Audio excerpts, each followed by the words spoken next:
Thanks everyone for giving me your attention. You hit 5 emotions. I'm going to stick to one. I think it's called depression. If you tell me I'm smart one more time, I'm going to pull a David Carradine. I've considered suicide for half my life now, and I'm 27, the year of the rock star demise. The time is ripe. Overripe would be an atrocious pun. And suicide is no laughing matter, unless they find you in a closet, holding your dick and wearing lipstick. And suicide is very funny. But how can I stand here and laugh about it? There's the rub in my longing for eternal slumber. If I pull the plug, I lack the electricity to power dreams. Dreams of the most humiliating circumstance. You opening the closet, finding my eyes glazed, body dangling from a tightened belt, red lipstick smeared on my face, cum dripping from my now limp. Not what I'd give for Shakespeare's take on autoerotic accidental asphyxiation / suicide. My first dick-gripping lipstick moment came at the bottom of the pool.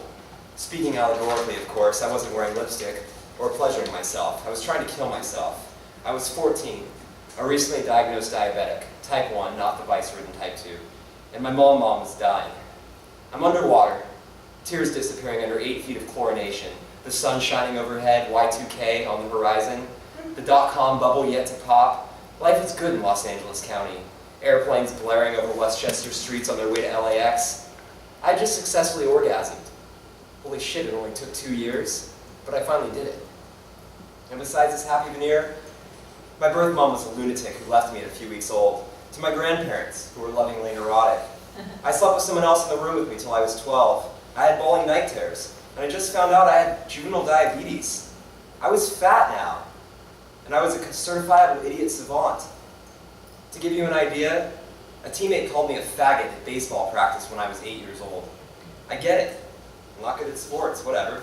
I asked the bully, Danny Wilder, probably a fledgling porn star by now, or CEO of an ad agency. I asked him, what's a faggot? Lesson learned, don't ask the name callers what the name means. Since I'm not dead at the bottom of this pool, let's take a time machine back to the origin of my misunderstandings. Now let's call this guy a flamer. Hey flamer, why don't you shove a pipe up your anus and ram a gerbil into the other end, then light a match and go fuck yourself? If only I had a time machine, that's what I'd do, instead of burying my feelings of despair under 8 feet of water. Because all that happens is your friends dive in and pull you above the surface and slap you in the face. What the fuck are you doing? I don't know, I said. Crying out for attention, obviously. Killing yourself in someone else's pool is an asshole move. And if I've learned anything vicariously from Willie Nelson, it's, don't be an asshole. The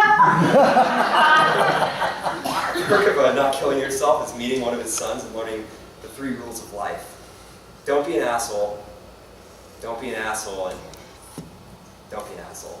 It's sage advice, which brings me back to suicide. It's kind of an asshole play. The next time I felt like killing myself, I was too morbidly depressed to get out of bed. My mom, the one who raised me, finally died after 19 years of living without a stomach and 14 operations to keep her alive. I watched her die once on my living room floor when my dad was yelling at the 911 operator. I laid on the couch and pretended like I was asleep because I didn't know what I could do to help, and plus I still believed in God, so I was praying. She came back from the dead that night, and it's a miracle. She also won a $20 million malpractice lawsuit, which is a very unlikely verdict, and now I'm 17, I finally had a girlfriend, and got my first hand job, and stayed out all night hooking up in the backseat of my car that my parents bought me, and I'd read Nietzsche, so God was dead, despite coming in clutch and reviving my mom from the great beyond. He's just Oz behind a curtain trying to scare me out of looking at internet porn. I'd unwrap the nude and prove to God, along with the wrappers of the condoms I never wore, entering her valley of pleasure, pull-out methods, 0 unplanned pregnancies, prayers answered, dude, sex is my new religion. And then she dumped me. I had every reason to be depressed because, frankly, hand jobs, blowjobs, orifices, the merging of pleasure and spirit, it totally rules. And she would have done me sooner too, but she felt sorry for me. Or so I heard through the grapevine. So now I'm 17 and I can't get out of bed. My mom is dead. The girlfriend I loved like my mom left me, and I'd kill myself if not for the Darth of energy to do anything but get up to piss. And for the record, I'm very good at capturing the essence of things and rationalizing them. My therapist told me recently, so we'll put her on that. I'm not as good at remembering things accurately and observantly.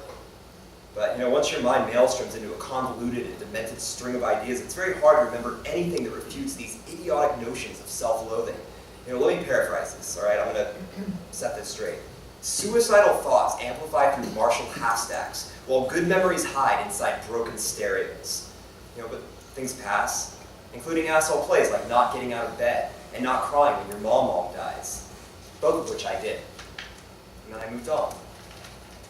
The third time I thought of killing myself was during my freshman year of college. I'd only had sex with one girl at this point. I was 19, handsome, intelligent, and worried that I was a serial killer. The few times I'd come close to fucking again, I felt guilty, like I should cry or like I was hurting them, which I probably was. So it goes. I found ways to psych myself out of actually doing it. I formed obsessive attachments, I got too excited, I revealed too much baggage, I got scared and stopped, I talked too much, which is probably like the worst thing a guy can do. And in one case, I even cried with a girl in my back seat. Something was wrong here, Sex with love can be the most mystical force under the sun. In fact, it's like the mother of all things related to human invention, and me even recognizing that I'm under a sun. This is not dead guy grabbing his dick while wearing makeup wrong, but definitely I should go see a therapist wrong. I didn't go see a therapist. Instead, I decided that if I didn't copulate by the end of my freshman year of college, I was going to fucking kill myself. Keep in mind I went to SDSU, a school awarded by Playboy magazine year after year for its nubile debauchery. This was the capital of bad decisions, at least one of which I determined should be hooking up with me. I thought this was a completely logical test as to whether I should live or not. Again, this is an asshole play, but that's my through line. I'm an asshole. Luckily, I'm an asshole who's still alive because on the last night of freshman year, I get a knock on my door. Now, I haven't had sex since my junior year of high school, 2 years now, but it's the last night of freshman year, and I talked to Carrie only hours earlier at a party, and I told her how I'd do dirty things to her later. This year she fucked, no fewer than 15 guys on the floor of our dorm. God only knows how many frat dudes had treated her like a cum dumpster. It's such a sad state. I'm a depressed asshole sitting on the sexual sidelines contemplating suicide, having heard story after story of guys fucking Carrie, and still no one admitted there was an elephant in this room. Carrie had been sexually abused. She fucked men like a fluid apology for something that wasn't even her fault. So there I was, convinced that if I couldn't successfully penetrate a co-ed on a campus full of 30,000 sex-starved identity seekers, that I shouldn't keep living. And there she was, Carrie, a child I knew had been fucked by a grown man. And then I get that knock on my door on what could very well be the last night on Earth, and it's Carrie. So she hops into my bed and we start talking, and we're lying side by side. I was crying minutes earlier, wondering if I had the nerve to shoot myself up with enough insulin to cut off the oxygen to my brain. And now she pulls down her jeans and shows me a tattoo of a heart just inches from her vulva. She was completely shaven. She could have been in Playboy. I said, "Who was it?" She said, "What?" I said, "I know if something happened to you. Who was it?" And she said, "I don't know what you're talking about."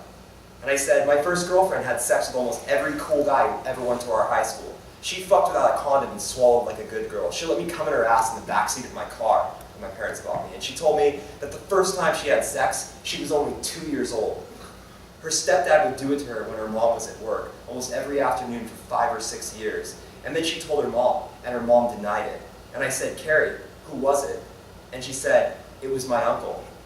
Then we wept, and I put my penis inside of her, thinking about time machines and the possibility of going back to the source of these two girls' pain and preventing it. I don't remember coming, mostly from the shame. I never did dirty things to Carrie, more for a lack of lube than morality, and I survived. My next girlfriend cheated on me, and I survived. I let my birth mom back into my life, and she told me that she'd been raped, and that's why she was the black sheep in the family. I felt ugly. I felt like that was why I was so miserable. I was sown by a seed of hate. I was a bad seed. But it turned out she had 7 abortions before she had me, and lies pathologically. I survived, and I fucked women to numb the pain I've never dealt with. I've empathized with other souls and bodies to repress the pain. I accept judgment, but I have a secret to tell. People tell me their secrets: rape, abuse, isolation, depression, hatred, suicide attempts, all of it. I listen, and I wonder why. All these stories crying out from the sewers of shattered lives.